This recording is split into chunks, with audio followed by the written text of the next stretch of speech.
জানুয়ারিতে শ্যুট করে এখন আপলোড করছি, ভাবা যায়? হ্যাঁ, আমিই সেই মানুষ যে গেট রেডি উইথ মির থেকে বেশি সময় নেই ভিডিও পোস্ট করতে। তো যেহেতু অবশেষে ভিডিওটা পৃথিবীর আলো দেখেছে, চলুন আমার সাথে রেডি হয়ে নেওয়া যাক। প্লিজ আমায় কেউ আবার জিজ্ঞেস করো না এত দেরি কেন, কারণ আমার কাছেও কোনো উত্তর নেই।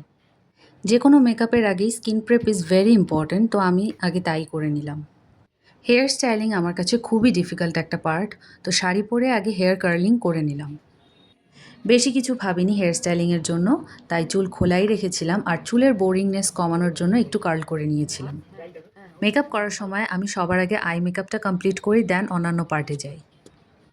এই লুকটা করার আগে আমি একটা জিনিসই চেয়েছিলাম, যে সিম্পল বাট এলিগেন্ট, কিন্তু জানি না কতটা কি হয়েছে। টু বি ভেরি অনেস্ট, বিয়েবাড়িতে আমরা শুধু নেমন্ত্রণ খেতেই যাই না, বরং একটু ছবি তুলতে, খাওয়া দাওয়া করতে, বরকনেকে দেখতে, আরও অনেক পরিচিত মানুষের সাথে দেখা করতেও যাই। টানা টানা করে আইলাইনার পরে নিলাম, then my favourite part mascara. Mascara অ্যাপ্লাইয়ের সময় ফেস আর হাতের ভালো ইয়োগা হয় বলো। বিভিন্ন এক্সপ্রেশনের পর অবশেষে মাস্কারা অ্যাপ্লাই শেষ হলো। এবার ফেস প্যাকের মতো ফাউন্ডেশন অ্যাপ্লাই করা শুরু। এখানেও তোমরা বিভিন্ন রকমের ফেস এক্সপ্রেশন দেখতে পারবে, সো এনজয়।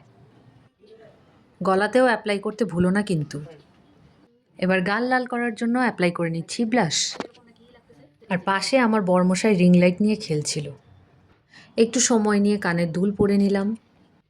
নাও লিপস্টিক পরে নিচ্ছি। আমি মনে হয় নিউড লিপস্টিক ছাড়া অন্য কোনো শেডের লিপস্টিক চোখেই দেখি না। দুটো শেডের লিপস্টিক মিলিয়ে পরে নিলাম।